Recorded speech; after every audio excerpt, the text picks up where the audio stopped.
Hello and welcome back to the channel. If you haven't already subscribed, please do so using this thing here. Well, today's a very special day. I'm quite excited, yeah, this is my excited face, because I finally bought a classic car. Now I've loved this particular car ever since I was a kid. It was the car that got me into cars. So this was the mid to late 70s. This particular car, or the first version of this car, made a real splash at the cinema, literally. So you can probably guess what it is if you're thinking that kind of era. Well, I've wanted one ever since, and finally now I feel very lucky that I've now got one. If you haven't guessed already, it is of course a Lotus Esprit.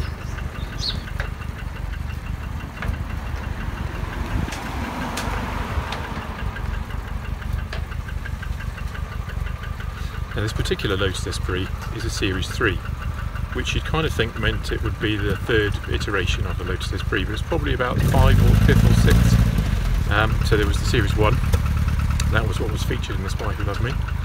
There was then the Series 2, both of those had 2-litre engines, and then they put a 2.2 litre engine into the Series 2 and called it a Series 2.2.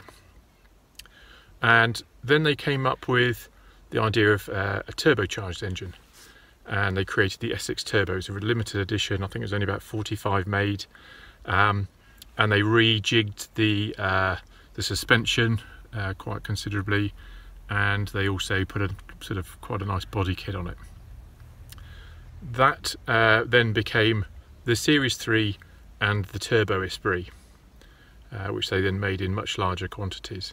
So yeah, this is sort of either the 5th or the 6th, depending on whether you count the turbo as coming first.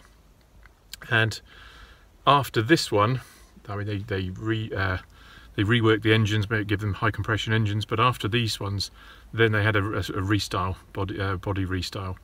So that was when the last of the Giorgetto Giugiaro design kind of ended. After that, Peter Stevens and others took on the styling and gave them more rounded edges. The reason why I like this particular era is the last of the so-called G cars. And I love the sort of folded paper, the really angular, wedgy sort of design, because that's what really harks back to the original Series 1, that I saw in the James Bond film. The Turbo Esprit was what featured in For Your Eyes Only. In fact, 2 of them, one of which blew up. Typical James Bond scenario. So yeah, here I am in a Series 3 Lotus Esprit. Now the only problem is I haven't yet driven it. There's a very good reason I haven't driven it, because if you look down here, this is my left knee, this is the steering wheel, and if I try and use the clutch, you'll see that the wheel and my knee kind of want to be in the same place. Now, that's not an atypical thing from my standpoint. Also, my right knee is kind of in there too. I mean, that wouldn't be so bad because I wouldn't need to pump it up and down for the clutch. It's obviously just on the throttle pedal. In an ideal world, I'd like this steering wheel to be further towards me. So one of the things I'm going to have to do is to put a spacer in between the boss and the wheel. Now hopefully that's a straightforward thing to do. There's a few other things I can do to modify it to give me a bit more room. I mean, actually these S3s did have a little bit more room in the floor pan than the earlier ones.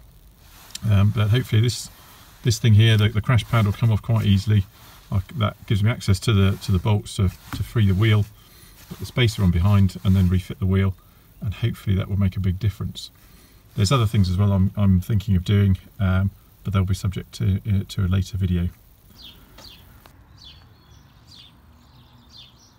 So if you'd like to join me on my journey with the Esprit, don't forget to subscribe, like the video, put in a comment, ask me a question, ask me what I'm going to do with it, what things I've got planned, and looking forward to doing more videos.